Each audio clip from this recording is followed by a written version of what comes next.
Hey everybody, it's Rob from Flailthroughs. This is Gundam Battle Operation 2, and this is the most expensive of the newly available on-ground space-type mobile suits that were added in this week's update, the GP01Fb.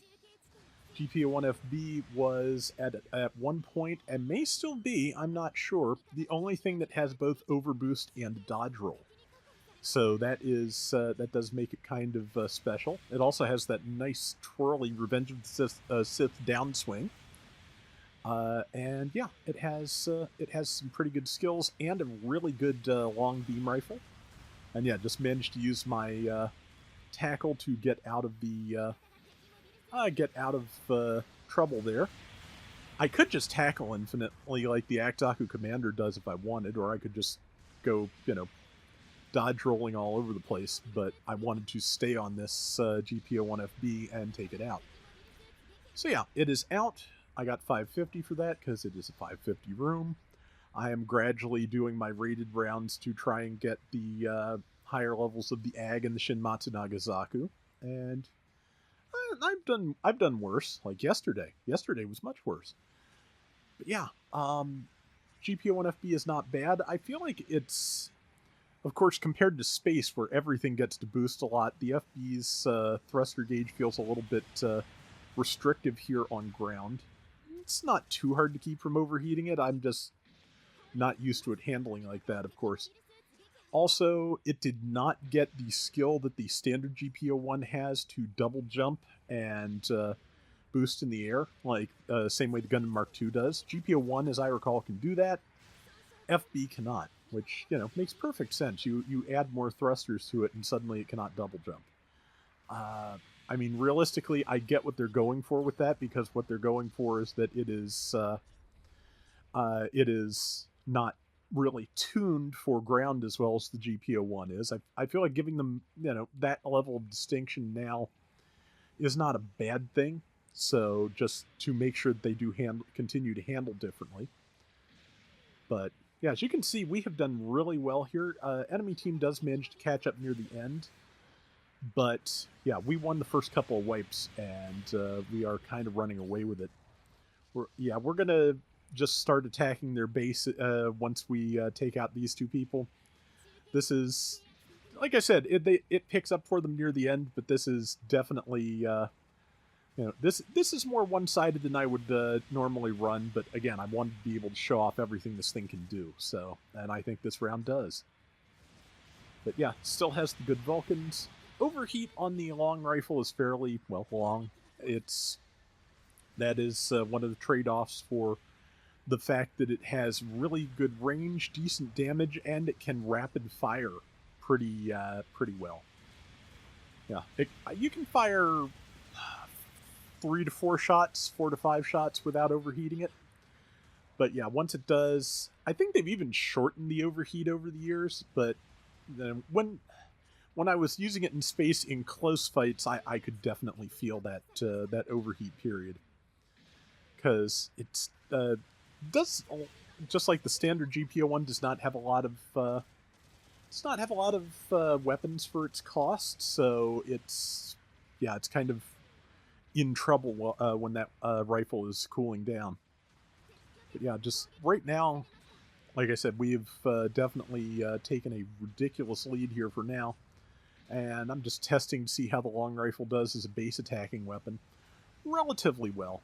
It's not as fast as, say, a GP02 MLRS, because nothing is.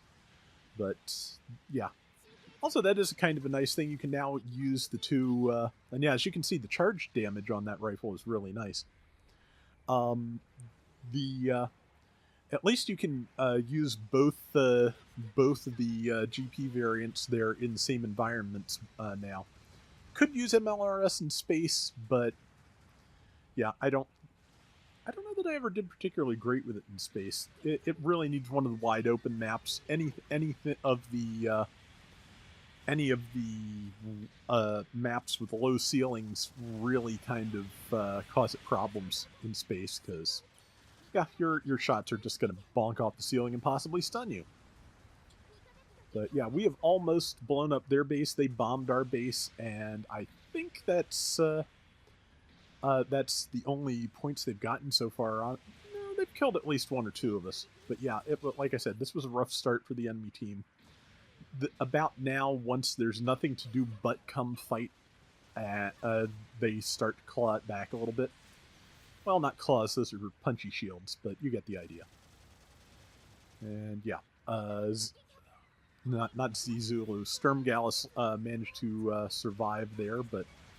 And, yep, somebody else got it. I was running up on it, but I was also getting shot in the back a lot, which does not do it a lot of good.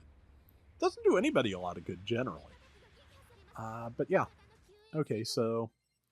Yeah, they've managed to get within 50% of us now between, we've each base bombed, so yeah, 14,750 to 7305.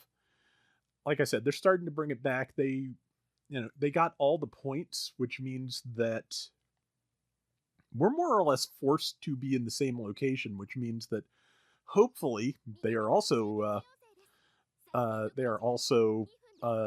forced to be in the same location, and that's where that's where things will work out a little better. Actually, yeah, our number 4, I think it's the Gyaradoga Psychomu test type, that is off on its own.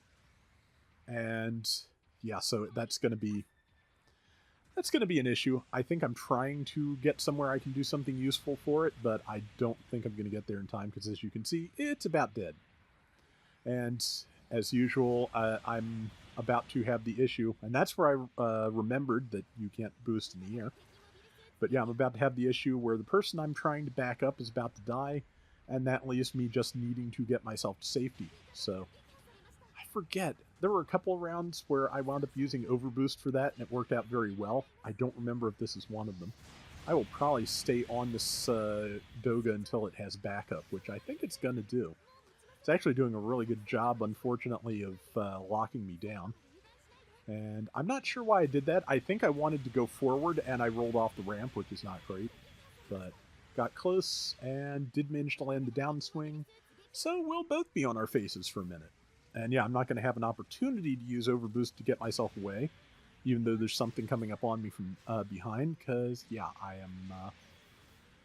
Okay, yeah, the thing behind me is on the bottom floor.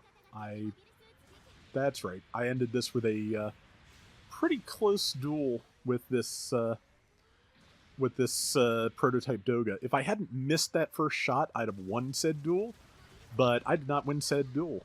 So, somebody got the assist off of me, though, so that's fine. But yeah, yeah, like I said, if I missed that last shot, and that is why I was not able to win that. But yeah, enemy team did a fairly good job of bringing it back under really difficult circumstances.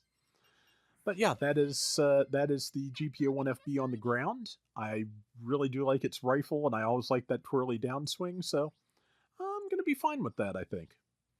I wound up with 5 and 2 and 90,000 damage, and I think that's decent. So that is going to do it for today's Gundam Battle Operation 2. We'll be back soon with more. Till next time, everybody take care and have fun. Later! So, as far as I know, the only thing that this and the other previously space-only suits say on the patch notes page is that they have been adjusted to be usable on the ground. So, yeah, I'm sure that just means figuring out, the best boost efficiency for their ground versions and what have you. So, but yeah, it's pretty good, and I'll have to try running it with the standard beam rifle sometime. But that long rifle is just too good. It's really definitely the better weapon for the FB in my opinion.